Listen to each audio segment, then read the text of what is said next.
this as well. It's got 2 extra mics you can use by itself, but you can't get the microphone close to the person's face. I always store in here stuff like a card reader so I can read it and stuff. I've got 2 of these kits, one for the WeAreNetflix podcast that's in a different kind of box and travels, and this one I carry around as an old telescope box, wood. And I got extra stuff in here. These little rubber bands for the shock mounts, extra microphone, extra cable. And then these microphone setups. So this right here, these mics are a knockoff. Actually, this is a Shure SM58. So this Shure SM58 is a really good mic. And then this is which is like a $100 mic. It's a standard, like if you see dive bar, it's got mics. This is what they're using. It's a standard mic in music. This is a cheap $10 knockoff or $12 knockoff. PD, see, it even has a 58 on there.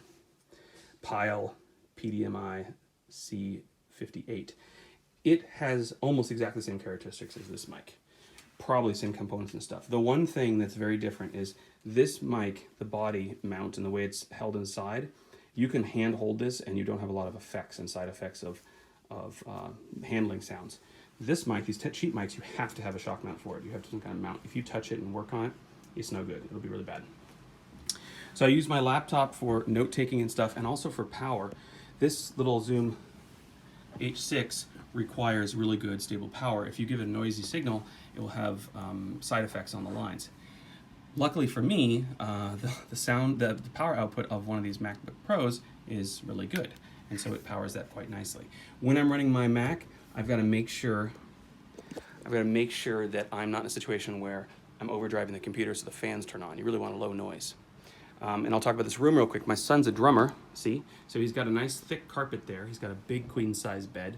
There's some cloth type of curtain stuff, and that big curtain over there over the glass. So this room has a pretty good dead sound. When I say dead sound, we don't want a lot of echoes in the room. It sounds more like a chamber. So you want a room that has some softness to it. The bed, the carpet, the curtains are all good. When I record by myself, I actually use my walk-in closet and just put a mic stand in there because there's all the clothes around, and so it's really good sound. That's a good, and don't go to a small room like a bathroom thinking, oh, it's small and it can be quiet and I can be private. You can be private, but bathrooms have a lot of slick, hard surfaces and they echo all over the place. This recorder will turn on, I'll show you a little bit about it. It's connecting through my computer via USB, but the only thing that does is power. That's all it's doing is power in this box. This I've got a little headphone splitter that goes to both these headphones. It's really important to use headphones so that the guest and you can hear each other. So it wants to be a card reader or an audio interface or something. I don't want any of those things. I just want to step out of this menu. This thing you can control which lines are in. So this left and right is for a plug-in cartridge right here. I'm not using that right now. And then I can plug in XLR cables. These are standard sound cables. One in looks like this. It's 3 pins and the ground. And the reason we're using that, the reason we're using a cable like this is that it's very restrictive. It's very good in its noise cancellation. So it won't pick up extra noise along its cable because the cable itself, the signal from the microphone, if you will, is twisted together and then shielded by a whole shield line, the ground line. So any kind of induced electrical flow that hits it affects both those lines, therefore they cancel out. It's electrically really nice. That is why you use a XLR cable, a really nice XLR cable, or any XLR cable really. The quality of them is not as important as the type. And that means that this microphone right here has no power to it. It is simply a very simple microphone of a coil of wire, and that little bit and a little magnet. And as the diaphragm moves, the magnet moves, the little bit of coil affects the electrical charge on this signal. And then this device here has a good pickup, and it actually amplifies, or a preamp, a mic amp that picks up that signal and takes it in. So what you want to make sure you do is you don't want to overdrive the signal. So that's mostly what this is for, is reducing the signal so you don't overdrive it.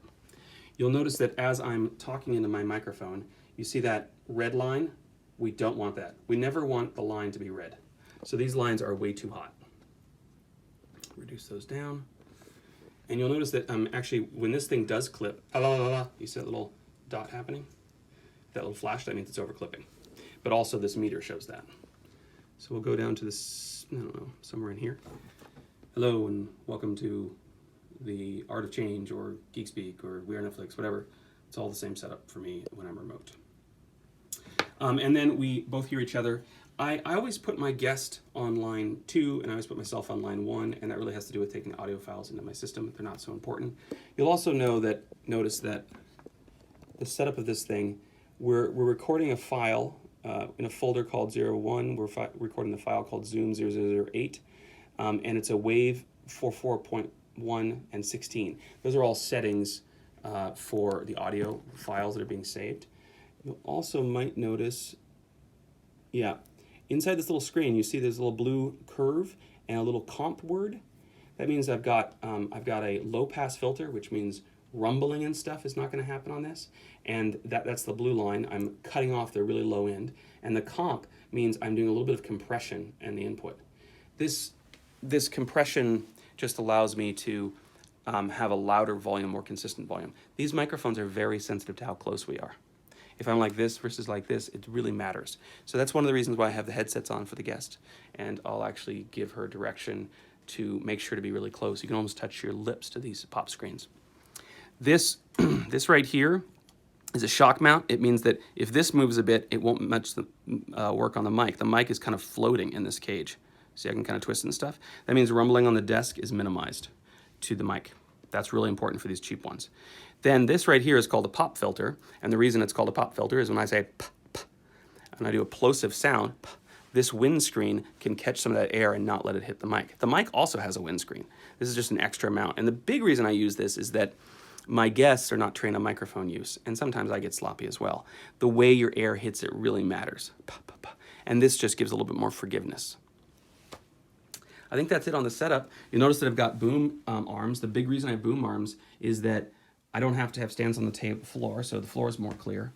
But also, you can get yourself all comfortable in your chair, and then you can bring the thing towards you, and you don't have to move towards it. Most mic stands, you've got to do some adjustment and stuff. These things are just grab and go. You can put it kind of anywhere you want, and that's why I like them. I can also reach over and help my guest adjust. All right, thanks. Hope you enjoy.